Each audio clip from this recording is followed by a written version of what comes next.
Bonjour à tous. Aujourd'hui, on va parler de la circulation de l'eau dans notre aquarium. Pourquoi c'est important que l'eau circule de façon convenable dans notre aquarium? On va voir l'impact sur l'aération, on va voir l'impact sur les nutriments, sur la température. Puis, on va un peu voir comment on pourrait adapter notre aquarium pour optimiser le mouvement de l'eau.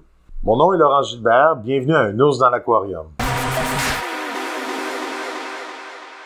Si vous êtes intéressé par les aquariums, les poissons, l'aquariophilie en général, abonnez-vous à Un ours dans l'aquarium parce que cette chaîne-là a été conçue pour faciliter l'approche en aquariophilie et discuter de thèmes qui nous intéressent tous. Donc, je vous annonce déjà, en passant, une petite étoile, que bientôt, je vais élargir légèrement mes thèmes, mes sujets pour pouvoir un peu rajouter de l'aquaponie.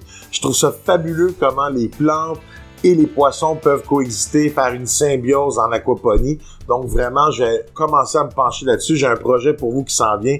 Vous ne serez pas déçus. La circulation de l'eau est malheureusement un concept qu'on prend beaucoup trop à la légère, qu'on sous-estime souvent. On ne se préoccupe pas toujours de comment la circulation de l'eau va affecter notre aquarium. Pourtant, la circulation de l'eau est peut-être un des aspects les plus importants à regarder lorsqu'on va concevoir notre aquarium, lorsqu'on va planter nos plantes, où est-ce qu'on va mettre notre décor, comment on va utiliser notre filtre. C'est très important de faire des choix en connaissant un peu comment l'eau va circuler, parce que lorsque l'eau ne circule pas, on va avoir des gros problèmes. Donc, commençons tout d'abord par l'oxygénation. Pour l'oxygène, s'il y a du mouvement dans l'eau, on va avoir une aération. Donc, souvent, on pense qu'un bulleur, c'est la seule méthode d'avoir de l'oxygène dans l'eau, même qu'on pense souvent que c'est les bulles du bulleur qui vont alors donner l'oxygène à l'eau. Alors que oui, bon, c'est fait par les bulles, mais c'est surtout l'agitation à la surface qui va causer l'aération de notre eau. Et donc, quand on pense à comment oxygéner notre aquarium, le bulleur n'est pas la seule option. N'importe quel retour d'eau qui va créer une certaine agitation dans l'eau va nous permettre d'oxygéner notre eau et donner de l'oxygène à nos poissons. Maintenant, c'est sûr que si on injecte du CO2, souvent on va injecter du CO2 dans des aquariums où est-ce qu'on veut vraiment avoir l'effet incroyable, la verdure, des belles couleurs, des belles plantes, des plantes qui vont pousser de façon facile et rapide.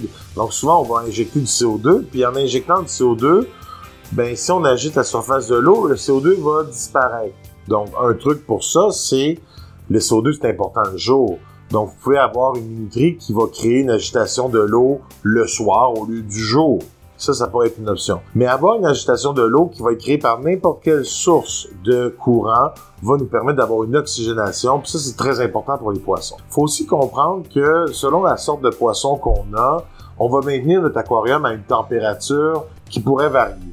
Et des températures basses acceptent beaucoup plus l'oxygène que les températures hautes dans l'eau. Donc, si jamais vous avez les discus, des poissons qui vont demander une température très chaude, vous devez être conscient qu'il y a très peu d'oxygène qui est capable de se faire absorber par l'eau à cette température-là. Et donc, vraiment, vous allez devoir optimiser, donc augmenter votre façon de créer de l'agitation pour faciliter l'absorption de l'oxygène. Tandis que quand vous avez un aquarium que l'eau est un peu plus froide, donc on parle d'autour de 20 degrés Celsius, on pourrait dire, l'eau est capable d'absorber plus d'oxygène. Donc, c'est plus facile pour elle d'absorber de l'oxygène. On a moins besoin de créer cette mouvance dans l'eau, cette agitation. On va le faire, mais on n'a pas besoin de le faire autant. Et c'est pourquoi que je vous dirais que pour ceux qui injectent le CO2, comme je parlais tout à l'heure, si votre aquarium n'est pas trop chaud, vous êtes capable de trouver différentes solutions pour garder quand même un bon taux d'oxygène dans votre aquarium. Un autre problème d'un manque de circulation de l'eau, c'est que, veux pas, quand on va nourrir les poissons, quand les poissons vont faire leur déjection, qu'on le veuille ou non, il y a des débris qui vont arriver au sol. Et nous, on veut que lorsque ces substances en décomposition relâchent leur ammonium, leur ammoniac, il y a une mouvance de l'eau pour que cet ammonium-ammoniac puisse se rendre à notre filtre, puisse se rendre au lieu où on a la bactérie qui va pouvoir la transformer en nitrite et ensuite en nitrate. On peut avoir une zone où le mouvement de l'eau se fait beaucoup moins facilement. Et donc, lorsque les matières en décomposition vont se relâcher, elles vont rester au même endroit. Et ça veut pas dire que les plantes aux alentours vont être capables nécessairement d'aller chercher ces nutriments-là. Donc, ces nutriments, en restant au même endroit, vont créer une surcharge qui va être vraiment incroyable pour les algues. Les algues filamenteuses, c'est certain qu'ils vont aller se nourrir du surplus nitrate à cet endroit-là. Donc, on pourrait dire une éclosion d'algues. Si c'est seulement un petit endroit, c'est pas la fin du monde, dans le sens que ça va être les algues qui vont en profiter.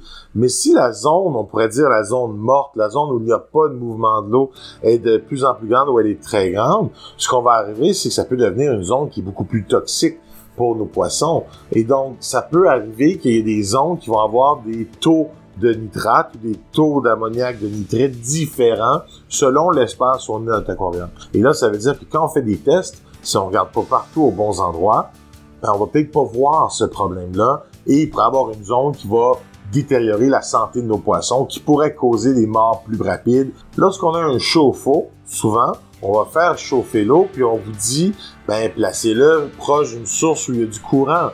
Pourquoi? C'est très simple. La chaleur que le chauffe-eau va créer se situe autour du chauffe-eau. Et donc, s'il n'y a pas aucun mouvement de colonne d'eau, cette colonne d'eau chaude ne bougera pas. Et ça peut causer deux choses. Tout d'abord, ben ça peut créer qu'il y a un gradient dans notre aquarium de température. Proche des chauffe-eau, l'eau est plus chaude, loin des chauffe-eau, l'eau est plus froide. Et là, vous mesurez la température où? Ben ça dépend où vous avez placé votre thermomètre. Donc, soit vous avez placé votre thermomètre très proche du chauffe-eau, ce qui est habituellement ce que les gens ne font pas parce qu'ils veulent pas avoir leur lecture biaisée. Mais s'il est trop proche du chauffe-eau, quand vous allez atteindre votre température idéale, il y a une partie de l'aquarium qui va être trop froide. Si vous mettez votre thermomètre plus loin, lorsque vous allez mesurer la température, s'il n'y a pas assez de mouvement d'eau, pour atteindre la température idéale au fond, ça veut donc dire que peut-être que c'est très chaud proche du chauffe-eau. Et là, ça pourrait causer que le chauffe-eau casse plus rapidement, et ça peut aussi causer des problèmes du stress chez les poissons. C'est pourquoi moi, personnellement, quand je mets un chauffe-eau, je le mets directement en dessous d'un bulleur. Parce que le bulleur va créer un mouvement d'eau très important. Si vous avez vu mon vidéo de la semaine passée sur le filtre en utilisant un bulleur, un filtre éponge, je pense que pour certains, vous l'appelez un filtre exhausteur. Le filtre exhausteur, nous, on l'appelle le filtre éponge. Mais l'idée, c'est que ce filtre-là est génial pour créer une mouvance de l'eau parce qu'il va créer des bulles d'air. On pense souvent que le bulleur, il sert seulement à aérer l'eau, mais vraiment, le bulleur, il sert à créer une agitation. Donc, quels sont les éléments qui peuvent créer une agitation dans l'eau, ou du moins pouvoir fournir un courant dans notre aquarium? Ben, on a tout d'abord le bulleur, comme je vous l'ai dit. Le bulleur, l'air monte en haut, ce qui va monter une colonne d'eau vers le haut. Cette colonne d'eau va alors se répartir sur l'extérieur en haut. Maintenant, l'eau qui est montée doit être remplacée et va être remplacée par l'eau d'en dessous. Et donc, on peut avoir un mouvement comme ça autour d'un bulleur, ce qui est très, très, très intéressant lorsqu'on a une zone qui est peut-être moins affectée par le courant général de notre aquarium, et on veut vraiment que cette région-là soit un peu plus agitée, ou du moins qu'il y ait un peu plus de mouvement de l'eau. Bon, on va mettre un bulleur à cet endroit. On va s'entendre que le courant dans l'aquarium doit dépendre de la sorte de poisson que vous avez. C'est pas important que le courant soit le plus grand possible. Puis je vous dirais franchement, quand vous achetez une pompe, puis elle vous dit, exemple, qu'elle fait, je sais pas moi, 800 litres à l'heure, ben dès que vous faites monter votre tuyau de 1 mètre ou un peu plus, vous venez diminuer cette valeur-là. Donc, oui, on peut se fier à la force de nos pompes. Oui, on peut chercher un ratio, on pourrait dire, de mouvement de l'eau par heure, exemple, le nombre de fois que l'aquarium se fait remplir.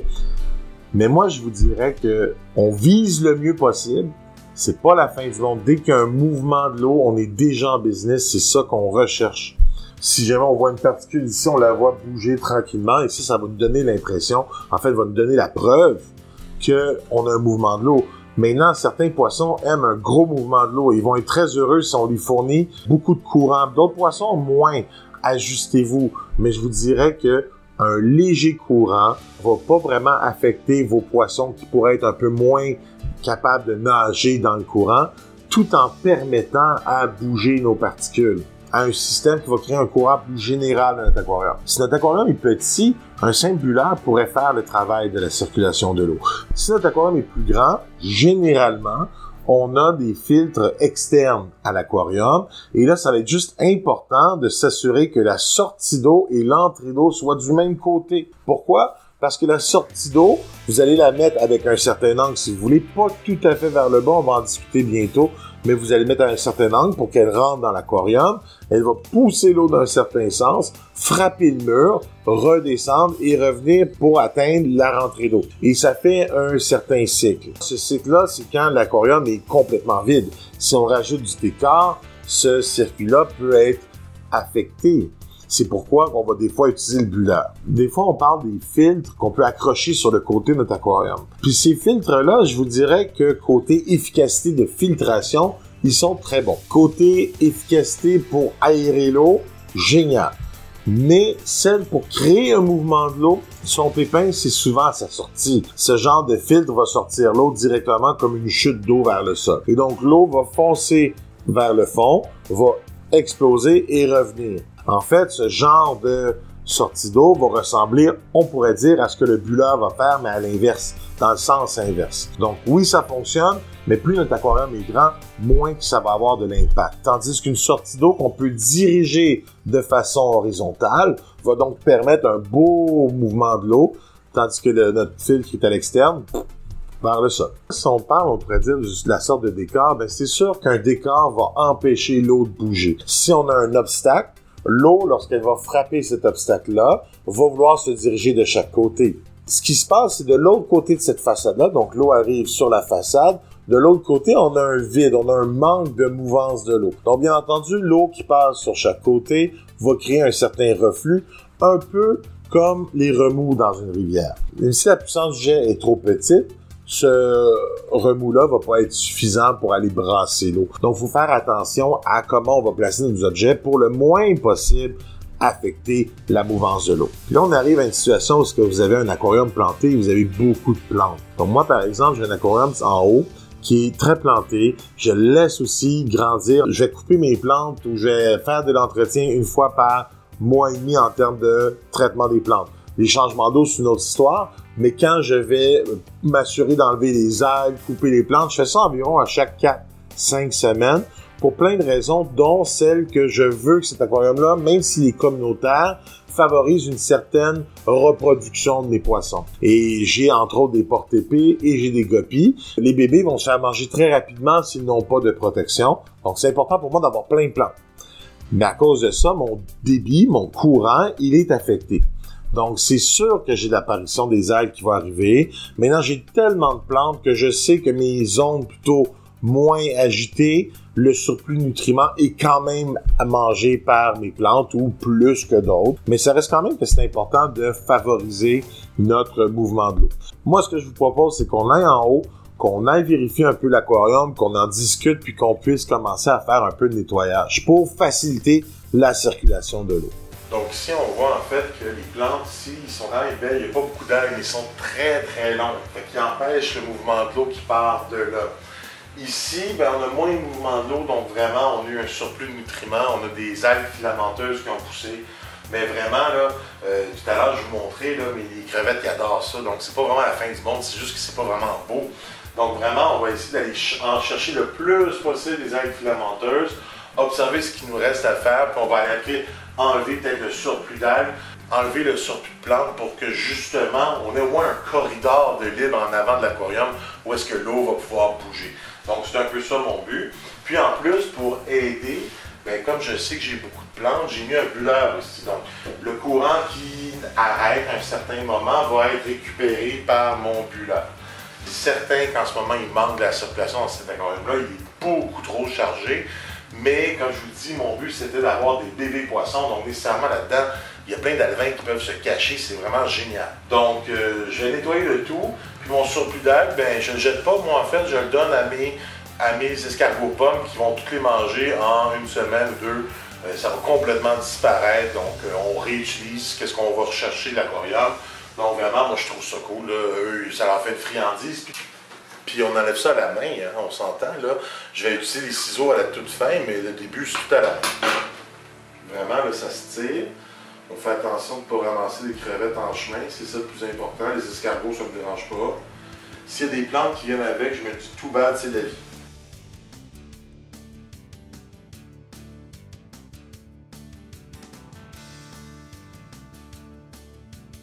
Là, c'est sûr que ça salue mon aquarium. C'est quand même des matières filtrantes, les plantes. Donc, plus qu'on a de plantes dans l'aquarium, plus l'eau va être belle parce que les plantes vont les retenir, les particules, en suspension. Donc, c'est sûr qu'en faisant un ménage comme ça, je vais créer, on pourrait dire, de la saleté. Mais très rapidement, mon filtre va être capable de tout aller le manger. Donc là, je sais que c'est sale un peu, là. Mais regardez, J'ai libéré où est-ce que mon bulleur avait son air, comme ça j'augmente le mouvement de cette eau-là.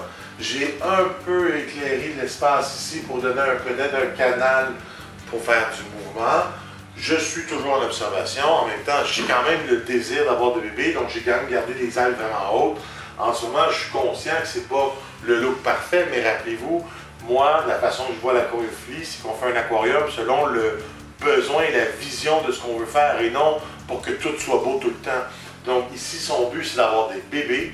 Et donc, malgré qu'il n'est pas parfait, moi je suis très satisfait de son allure parce qu'il va quand même correspondre à mes besoins. Il va quand même avoir des ailes qui vont être proches de la surface, qui va permettre aux alevins de pouvoir grossir sans se faire attaquer par mes Odessa barbus ou mes porte-épées ou ainsi de suite. Alors, on retourne en bas. Donc, comme vous avez vu, j'ai fait un nettoyage en haut, j'ai pas nettoyé tout, j'ai pas enlevé tout, j'ai juste favorisé la circulation. Faut pas devenir fou avec tout ce que je vous dis, honnêtement, il y a plein de points, il y a plein de concepts en aquariophilie. Faut simplement y penser. Faut être conscient que la circulation, c'est important, faut être conscient que parfois, la circulation pourrait être affectée par notre décor, par nos plantes. Donc, oui, couper les plantes une fois de temps en temps, ça va faire du bien à votre système. Si vous avez apprécié, gênez-vous pas de faire le pouce en haut. Je vous dis à la prochaine. Salut!